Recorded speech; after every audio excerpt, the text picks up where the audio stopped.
52 from the SAT number 9. And 52 starts by saying, Nicklas counters Martone's proposal about the evolutionary history of red and green algae by suggesting that something. So the way to solve this is we have to go back to the text. We got to find out, what does Nicklas say here about the evolutionary history of these two different types of algae. But before we do that, actually, we should look at another thing, which is this is basically saying that Nicklas is countering Martone's proposal about the same evolutionary history. So we're actually better off sort of scanning or looking for what is Martone's proposal first, and then knowing that Nicklas is going to be a counter towards that, and then it'll give us some reference point when we try to understand what does Nicklas think about this history. So finding it in the passage, basically this is the last question of the passage, so the text is probably going to come later on, and we can basically just scan for these names, Nicklas, Martone, scan for this evolutionary history of an algae, and eventually we should end up on these last two paragraphs here. It's not too difficult to find them. And let's jump in and let's see, what does Martone say about the evolutionary history of red and green algae? So he says that the molecular pathways that produce lignin, he thinks they emerged long before the plants evolved from green algae back to some ancestor shared with red algae more than 1 billion years ago. So basically what this is telling us is that Martone believes that we have two different types of algae, right?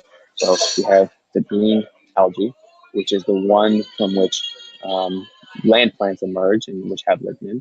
And then there's the red algae, right? The red algae is the one that he sort of looked at and was like, hey, there's lignin in this too. What he believes is that there was one shared direct common ancestor between green and red algae. So there was one common ancestor, and then they split into green and red algae. And what he says is that he thinks the molecular pathways that were able to produce lignin were present in that direct common ancestor. Then they split, and obviously the green and the red continued and possessed those same molecular pathways. Then he continues by saying that he's also convinced that both red and green algae descend from one endosymbiotic event, when a eukaryote cell engulfed the photosynthesizing cyanobacterium and gained the ability to make its own food. So this is sort of a secondary point, which we might not notice at first or pay too much attention to, but it does end up coming in handy, so let's look at it now. Basically, what he's saying is not only does he think that this direct common ancestor between red and green algae was able to produce lignin, but it also was able to photosynthesize, meaning that the ability to photosynthesize for algae also happened with direct common ancestry. Okay? So now let's look at what Nicklas thinks about that same view, and he comes right after here. And basically he starts by saying, okay, Martone's evidence for lignin is pretty strong, exceptionally strong, so he's in support of that. Then we get this word here, but we know this is an important word. He says, but he thinks that the red and green algae evolved from separate endosymbiotic events. So he has a slightly different view, whereas Martone thinks that red and green algae have a shared direct ancestor from which was able to, one, photosynthesize, and two, had the right lignin pathway. He thinks that the red and green algae evolved sort of in parallel. They evolved separately. And he says the progenitors of the two may have both carried genes similar to those participating in lignin production pathways seen today. So he thinks that they evolved sort of in parallel, and that the ability for them to photosynthesize as well as to produce lignin sort of evolved separately. Maybe with an ancestor or somewhere down the line, but that it wasn't that they had this direct shared ancestor. So we should expect our ancestors to do something with that. Let's check them out. So A says, major molecular pathways present in red and green algae must have been in place long before the evolutionary line separated. This one, we should spend a moment, just think about it, make sure we understand what it's saying. And we should basically conclude that this is not what Nicklas thinks. This is actually pretty much what Martone thinks.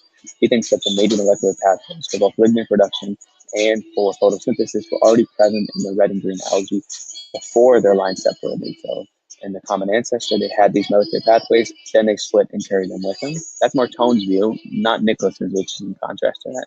So that can be eliminated. B says that the evidence uncovered in Martone's research does not directly address the issue of when the last common ancestor of red and green algae existed.